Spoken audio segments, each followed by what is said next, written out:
നമസ്കാരം. മനു തോമസ് മാപ്രകളിലെ വലിയ ചർച്ചാ വിഷയം, മാപ്രകൾക്ക് വലിയ വാർത്താ പ്രാധാന്യമുള്ള ഒരു പുതിയ എലമെന്റ് ആണല്ലോ, അല്ലെങ്കിൽ ഒരു പുതിയ വാർത്താ ഉപകരണമാണല്ലോ. ഇടതുപക്ഷത്തിന്റെ ഭാഗമായി നിന്ന് അല്ലെങ്കിൽ ഡിവൈഎഫ്ഐ കണ്ണൂർ ജില്ലാ പ്രസിഡന്റ് ആയിരുന്ന മനു തോമസ് എന്ന വ്യക്തി മുമ്പും പല പ്രതികരണങ്ങൾ സംഘടനയുടെ ഭാഗമായി നിന്നിട്ട് സംഘടന നടത്തിയ പരിപാടികൾ, പ്രതിഷേധങ്ങൾ അല്ലെങ്കിൽ സംഘടിപ്പിക്കാൻ പോകുന്ന പരിപാടികളെ സംബന്ധിച്ചൊക്കെ ഒരുപാട് പ്രതികരണങ്ങൾ നടത്തിയിട്ടുണ്ട്. നിങ്ങൾ എവിടെയെങ്കിലും മനു തോമസ് എന്നൊരു പേര് കേട്ടിട്ടുണ്ടോ? ഇല്ല, നിങ്ങൾ കേൾക്കത്തില്ല. മാധ്യമങ്ങളിൽ ഒരാൾക്ക് വാർത്താ സ്പേസ് കിട്ടണമെന്നുണ്ടെങ്കിൽ ഒറ്റ വഴിയേ ഉള്ളൂ. അതിന് ഏറ്റവും എളുപ്പ വഴി എന്ന് പറഞ്ഞാൽ, നിങ്ങൾ ഒരു ഇടതുപക്ഷക്കാരനാണെങ്കിൽ ഇടതുപക്ഷത്ത് നിന്ന് നിങ്ങൾ പാർട്ടി പ്രവർത്തനം അവസാനിപ്പിച്ച് അല്ലെങ്കിൽ പാർട്ടിയിൽ നിന്ന് പുറത്താക്കി നടപടി നേരിട്ട് പുറത്തേക്ക് പോയതിനു ശേഷം നിങ്ങൾ എന്തു പറയും? വായി തോന്നുന്ന പറഞ്ഞാൽ അതെല്ലാം ബ്രേക്കിംഗ് ന്യൂസ് ആണ്. അതാണ് മനു തോമസ്. മനു തോമസ് ഇപ്പോൾ സോഷ്യൽ മീഡിയയിൽ എഴുതിയാൽ വാർത്തയാണ്. മനു തോമസിന് എന്തെങ്കിലും പറയണമെന്ന് തോന്നിയ വാർത്തയാണ്. മനു തോമസ് എങ്ങോട്ടെങ്കിലും പോയാൽ വാർത്തയാണ്. മനു തോമസ് ഒന്ന് തുമ്മിയാൽ വാർത്തയാണ്, ചുമച്ചാൽ വാർത്തയാണ്, ബാത്റൂമിൽ പോയാൽ പോലും വാർത്തയാണ്.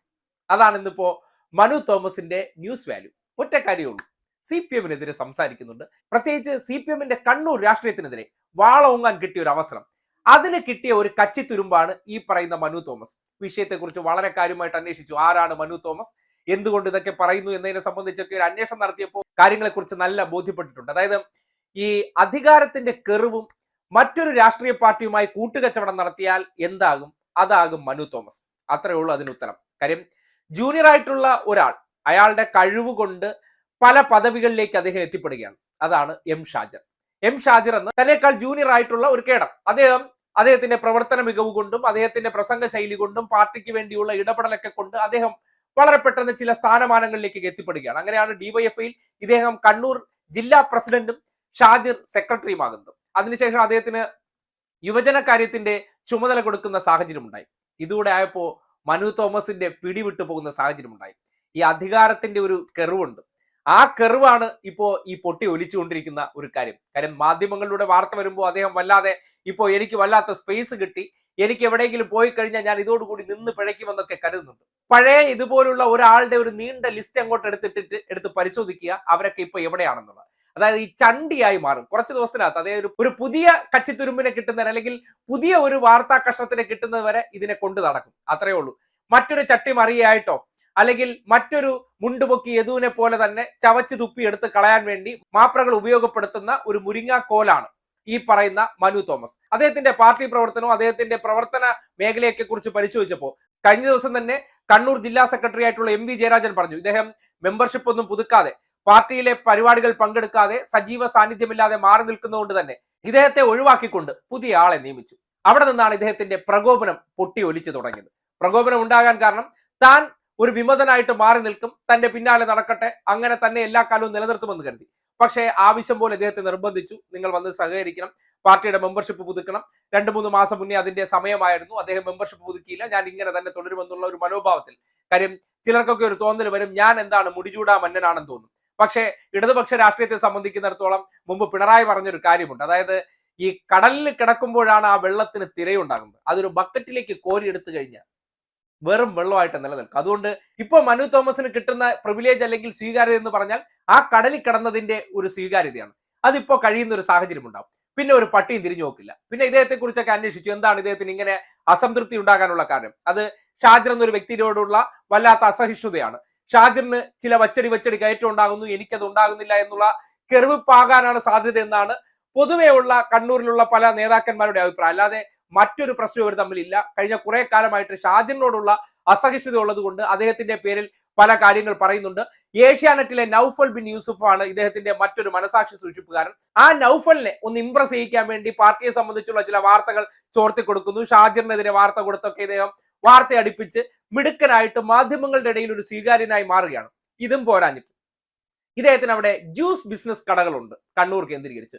ഇത് ലീഗുമായി ബന്ധപ്പെട്ട നേതാക്കന്മാരുമായി കൂടിച്ചേർന്നാണ് ഈ ജ്യൂസ് ഷോപ്പുകൾ, അത് കണ്ണൂർ ജില്ലയിലെ തളിപ്പറമ്പ് ഉൾപ്പെടെയുള്ള പല പ്രദേശങ്ങളിലും അത്തരം ലിങ്ക്ഡ് ജ്യൂസ് ഷോപ്പ് ഉണ്ട്. അതെല്ലാം പലപ്പോഴും ഉദ്ഘാടനം ചെയ്തിരിക്കുന്നത് പാണക്കാട് തങ്ങളാണ്. അതെങ്ങനെയാണ്? ഡിവൈഎഫ്ഐ ജില്ലാ പ്രസിഡന്റ് ആയിട്ടുള്ള വ്യക്തിയുടെ ഷോപ്പുകളെല്ലാം നേരെ പാണക്കാട് തങ്ങൾ വന്ന് ഉദ്ഘാടനം ചെയ്യുന്നത്. അങ്ങനെ ലീഗിന്റെ കോട്ടയിൽ നിന്ന് അദ്ദേഹത്തിന് മറ്റൊരു വരുമാന മാർഗം കൂടിയുണ്ട്. അതൊന്നും വേണ്ടാന്ന് പറയില്ല. പക്ഷേ ഒരു സംഘടനാ സംവിധാനത്തിൽ നിന്നുകൊണ്ട് അദ്ദേഹത്തിന് കിട്ടുന്ന സ്വീകാര്യത, അല്ലെങ്കിൽ ലീഗിന്റെ ഇടയിലൊക്കെ കണ്ണൂർ ജില്ലാ പ്രസിഡന്റ് എന്നുള്ള നിലയ്ക്കൊക്കെ കിട്ടിയ സ്വീകാര്യത വെച്ചുകൊണ്ട് അദ്ദേഹത്തിൻ്റെതായ ചില ജീവിത മാർഗങ്ങളൊക്കെ കരുപിടിപ്പിച്ചു. നല്ല കാര്യം തന്നെയാണ്. പക്ഷെ എന്ന് കരുതിക്കൊണ്ട് എനിക്ക് അർഹതയില്ലാത്ത സ്ഥാനമാനങ്ങൾ നൽകണമെന്ന് വാശി പിടിക്കാൻ പറ്റുമോ? അതൊക്കെ ഓരോ പ്രവർത്തനങ്ങൾ കണ്ടെത്തിയതിനു ശേഷം അതിന്റെ അടിസ്ഥാനത്തിൽ വന്നു ചേരേണ്ടതാണ്. അത് വന്നു ചേരണമെന്നുണ്ടെങ്കിൽ പാർട്ടിക്കുള്ളിലെ പ്രവർത്തനങ്ങൾ തുറന്ന മനസ്സാലെ ചെയ്യണം. മറ്റുള്ളവരുടെ അസൂയ, അസഹിഷ്ണുത, അവർ വളർന്നു വരുന്നതിൽ വല്ലാത്ത അസൂയ ഉണ്ടാകുന്നു. ഇവരൊന്നും വളരാൻ യോഗ്യരല്ല. അതുകൊണ്ടാണ് ഇദ്ദേഹത്തിന് ഈ കണ്ണൂർ ജില്ലാ സെക്രട്ടറി എന്ന സ്ഥാനത്ത് വന്ന് ഇടിച്ചു നിന്നത്. അതിനുശേഷം ഷാജിറിനുണ്ടായ വളർച്ചയാണ് ഇദ്ദേഹത്തിനെ വല്ലാതെ വേവലാതി പിടിപ്പിച്ചത്. അതുകൊണ്ടാണ് ഷാജിറിനെതിരെ നിരന്തരം ചില മാധ്യമങ്ങളിലൊക്കെ വാർത്ത ചോർത്തിക്കൊടുത്ത് അദ്ദേഹത്തിനെതിരെ ചില സ്വർണ്ണക്കടത്ത് ആരോപണങ്ങൾ അല്ലെങ്കിൽ ബന്ധങ്ങളൊക്കെ ആരോപിക്കുന്നത്. ഇപ്പോ പി ജയരാജനെതിരെ അദ്ദേഹം തിരിഞ്ഞിട്ടുണ്ട്. കാര്യം പി ജയരാജൻ ഒരുപക്ഷെ കേരളത്തിലെ മാധ്യമങ്ങളൊക്കെ നോക്കുകയാണെങ്കിൽ പിണറായി വിജയനെ തല്ലാൻ ഉപയോഗിക്കുന്ന വടിയാണ്. ജയരാജനാണ് അവിടെ പിണറായിയെക്കാളും വലിയ നേതാവാണെന്നാണ്. അങ്ങനെ അവർ പാടി പുകഴ്ത്തിക്കൊണ്ട് വരുന്നതിനിടയിലാണ് ഇങ്ങനെ ജയരാജനെതിരെ ആരോപണം ഉന്നയിക്കുന്നത്. ജയരാജന്റെ മക്കൾക്ക് കൊട്ടേഷൻ സംഘമായിട്ടൊക്കെ ബന്ധമുണ്ടെന്നുള്ള കഥ പറയുന്നത്. അത് പെട്ടെന്ന് അവർക്ക് അങ്ങോട്ട് വിശ്വസിക്കാൻ പറ്റുന്നില്ല. കാര്യം ഇത്രയും കാലം കണ്ണൂർ രാഷ്ട്രീയത്തിലെ റിബലായിട്ട് മാധ്യമങ്ങൾ ആഘോഷിച്ചുകൊണ്ടിരുന്ന വ്യക്തിയാണ് പി ജയരാജൻ. ആ വ്യക്തിക്കെതിരെ ഇങ്ങനെ ഒരു ആരോപണം ഉന്നയിക്കുമ്പോൾ അത് കത്തിക്കുകയാണെങ്കിൽ വരും കാലങ്ങളിൽ ഇവർ ഉണ്ടാക്കിക്കൊണ്ടിരിക്കുന്ന പല പി ജയരാജൻ കഥകളെല്ലാം പൊളിഞ്ഞടുങ്ങുന്ന സാഹചര്യം ഉണ്ടാക്കുക. അതുകൊണ്ടാണ് അത് വേണ്ടത്ര വർക്ക് ചെയ്യാത്തത്. അല്ലെങ്കിൽ അങ്ങനെ ആരോപണം ഫേസ്ബുക്ക് കുറിപ്പൊക്കെ ഇട്ടതിന്റെ പിന്നാലെ അതുമായി ബന്ധപ്പെട്ട് ചർച്ചയ്ക്കൊക്കെ അവസരമുണ്ടായപ്പോൾ കേസ് കൊടുക്കുമെന്ന് പി ജയരാജൻ പ്രഖ്യാപിച്ചിട്ടുണ്ട്. അതുകൊണ്ട് വരും ദിവസങ്ങളിൽ കോടതി കയറി ഇറങ്ങാനും അവസരം ഉണ്ടാകുന്നില്ല. എന്തായാലും ഒരു പാർട്ടിക്കകത്ത് നിന്നുകൊണ്ട് ചിലപ്പോൾ എതിരഭിപ്രായം ഉണ്ടെങ്കിൽ പാർട്ടി കമ്മിറ്റികൾക്കകത്ത് പറയാൻ പാടുന്നു. പാർട്ടി കമ്മിറ്റികളിൽ പങ്കെടുക്കാതെ പാർട്ടിയുടെ മെമ്പർഷിപ്പ് പുതുക്കാതെ പുറത്തു നിന്ന ഒരു വ്യക്തിയെ പുറത്താക്കുമ്പോൾ അദ്ദേഹം പോയി ഈ പാർട്ടിയെക്കുറിച്ച് എന്ത് പറഞ്ഞാലും വലിയ വാർത്താ വിസ്ഫോടനമാകുന്നതിന് ഒറ്റ കാരണമേ ഉള്ളൂ.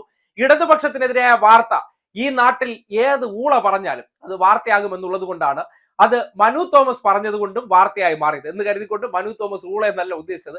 ഏത് ഊള ഇടതുപക്ഷത്തിനെതിരെ പറഞ്ഞാലും വാർത്തയാണ്. അപ്പോ അങ്ങനെ വാർത്തയാക്കാൻ വേണ്ടി കാത്തിരിക്കുന്ന മാപ്രകൾക്ക് മുന്നിൽ കിട്ടിയ ഒരു മുരിങ്ങാക്കോലാണ് മനു തോമസ്. എടുത്ത് കളയുന്ന സമയമേ ഉള്ളൂ. അത്രയേ ഉള്ളൂ അദ്ദേഹം ഉന്നയിക്കുന്ന ആരോപണങ്ങൾ. അതിനപ്പുറത്തേക്ക് അദ്ദേഹം ഉയർത്തിക്കൊണ്ടിരിക്കുന്ന ഒരു ആരോപണങ്ങളിലും ഒരു കഴമ്പുമില്ല. ഒരു പ്രസ്ഥാനത്തിനകത്ത് നിന്ന് ആത്മാർത്ഥമായി പ്രവർത്തിച്ചെങ്കിൽ ഒരിക്കലും പുറത്തിറങ്ങി ഇത് പറയത്തില്ല. അങ്ങനെ പറയുന്നുണ്ടെങ്കിൽ ചില പ്രത്യേക താല്പര്യത്തോടു കൂടി നിന്നവർ മാത്രമേ അത് പറയത്തുള്ളൂ. കാര്യം തനിക്ക് ഈ പ്രസ്ഥാനത്തിലെ പ്രവർത്തനങ്ങൾ ആമാശയത്തിന്റെ പ്രശ്നമായിരുന്നു, അല്ലാതെ ആശയത്തിന്റെ പ്രശ്നമല്ല എന്ന് വളരെ കൃത്യമായി മനു തോമസ് തെളിയിക്കുന്നുണ്ടെന്നാണ് ഇപ്പോഴത്തെ ഈ വിവാദത്തിന് വളരെ കൃത്യമായി ബോധ്യപ്പെടുന്നത്. അതിനുവേണ്ടി ചരട് വലിക്കുന്നതിൽ ലീഗുകാരുണ്ടാകാം. കാര്യം ബിസിനസ് പാർട്ണറാണ് ലീഗുകാർ. അതിൽ മാധ്യമങ്ങൾ ഉണ്ടാകാം. അതായത് നൗഫൽ ബിൻ യൂസുഫ് ഉൾപ്പെടെയുള്ള പലരും ഇദ്ദേഹത്തിന്റെ മനസാക്ഷി സൂക്ഷിപ്പുകാർ എന്നുള്ള നിലയ്ക്ക് അവരും ഉണ്ടാകാം. അപ്പോ ആരുടെയൊക്കെ അജണ്ടയുടെ ഭാഗമായി നിന്നുകൊണ്ട് അദ്ദേഹം നടത്തുന്ന ഈ വെളിപ്പെടുത്തലുകൾ അല്ലെങ്കിൽ ഇദ്ദേഹം പറഞ്ഞുകൊണ്ടിരിക്കുന്ന പല വിടുവായത്തരങ്ങളും അതെല്ലാം ചില ഊതിപ്പെരിപ്പിച്ച ബലൂണുകൾ മാത്രമാണ്. ആ ആരോപണങ്ങളിൽ ഒന്നും കഴമ്പില്ലെന്ന് വളരെ കൃത്യമായി അന്വേഷിച്ചപ്പോൾ ബോധ്യപ്പെട്ടിരിക്കുകയാണെന്ന് പറയേണ്ടി വരികയാണ്.